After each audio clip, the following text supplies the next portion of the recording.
আমাদের Kakuli academy update যে YouTube video চ্যানেলটা আছে সেখানে আমরা কিছুদিন ধরে ছন্দ শেখাচ্ছি। আজকেও একটা ছন্দের পার্ট আমরা নিয়ে আসলাম।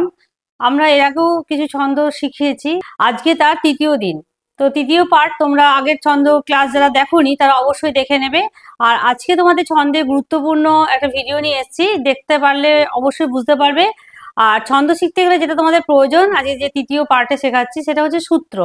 তিনটে ছন্দের কিছু সূত্র আছে, অক্ষরবৃত্ত, দলবৃত্ত, মাত্রাবৃত্ত। এই সূত্রগুলো তোমাদেরকে আমি বোর্ডে লিখে দিচ্ছি, লিখে দিয়ে তোমাদেরকে সূত্রগুলো শিখিয়ে দিচ্ছি। এই সূত্রগুলো তোমরা বাড়িতে মুখস্থ করে নেবে বা মনে রাখবে আর কি, তাহলে তোমরা ছন্দগুলো সহজেই করতে পারবে। আর যারা দেখোনি তারাও আজকে চ্যানেলটা দেখবে, আর যারা দেখেছো তারা অবশ্যই দেখো। প্রত্যেকটা বিশ্ববিদ্যালয়ে কম বেশি ছন্দ আছে সিলেবাসের মধ্যে। যাদের যাদের ছন্দগুলো আছে তারাও শিখতে পারো, আর যারা ছন্দের বিষয়ে আগ্রহী তাদের এই ভিডিওগুলো খুব ভালো লাগবে। ছন্দ শেখাচ্ছি, ছন্দতে যে সূত্রগুলো মনে রাখতে হবে, যে অক্ষরবৃত্ত, দলবৃত্ত, মাত্রাবৃত্ত, এই যে তিনটে ছন্দ আছে, তিনটে ছন্দের সূত্র আছে। এই সূত্রগুলো তোমাদেরকে আগে মনে রাখতে হবে। যে আমি ছন্দ করে দিলাম, হঠাৎ হঠাৎ করে যা হোক নিয়ম বসিয়ে দিলাম যেখানে সেখানে, এরকম কিন্তু হবে না। অঙ্কের মতো ছন্দের আমাদের সূত্র আছে, সেই সূত্রগুলো তোমাদের বোর্ডে সুন্দর করে লিখে দিয়েছি, সেগুলো তোমরা স্ক্রিনশট দিয়ে রাখবে এবং মনে রাখবে, খাতায়ও লিখে রাখবে। তোমরা একটু বোর্ডের দিকে দেখো কি কি লিখেছি তোমাদেরকে। দলবৃত্ত ছন্দটা একটু দেখো, দলবৃত্ত ছন্দের একটি সূত্র, সেই সূত্রটা দেখো, মানে মাত্রা নির্ণয় করার পদ্ধতি, ছন্দের যে সূত্রটা সেটা দেখো। প্রথমে আমরা দলবৃত্ত ছন্দের সূত্রগুলো লিখে দিয়েছি। মুক্ত দল, আমরা মুক্ত দলের সাইনটা এভাবে ব্যবহার করেছি। তো মুক্ত দলটা একমাত্রা হবে। মুক্ত দলটা এমন একটা মজার বিষয় যে এটা সব ছন্দে সব জায়গাতেই কিন্তু একমাত্রায় হয়। আর হচ্ছে একটা রুদ্ধ দল, রুদ্ধ দলটাও দলবৃত্তে একমাত্রা হবে। মুক্ত দল এক, রুদ্ধ দল এক, মূল পর্ব 4 মাত্রা হবে। আর মাত্রা বিন্যাস যেটা দিয়ে শুরু হবে, মূল পর্ব তো 4 হবে, 4-4-2 হলো বা 4-4-3 হলো বা 4-4-4 হলো বা 4-4-1 হলো, মানে বাড়বে না, কমবে বা সমান থাকতেও পারে। আর হচ্ছে জোড়ও হতে পারে, বিজোড়ও হতে পারে।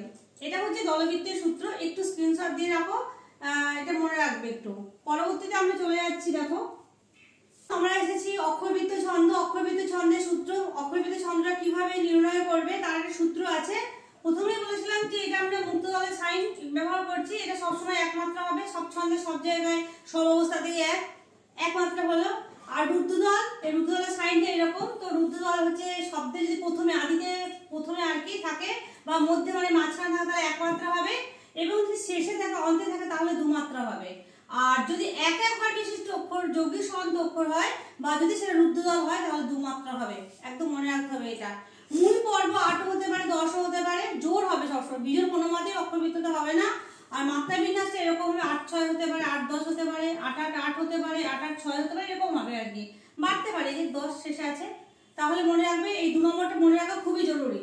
আর মুক্ত দলটা না মনে রাখলেও হয়, কারণ মুক্ত দলটা প্রত্যেকটা ছন্দে প্রত্যেকটা জায়গাতে যেখানে যে অবস্থায় থাকুক না কেন একমাত্রা হবে।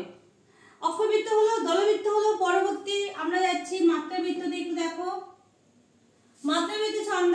এবার এসছে মাত্রাবৃত্ত ছন্দটা মনে রাখা খুব সহজ।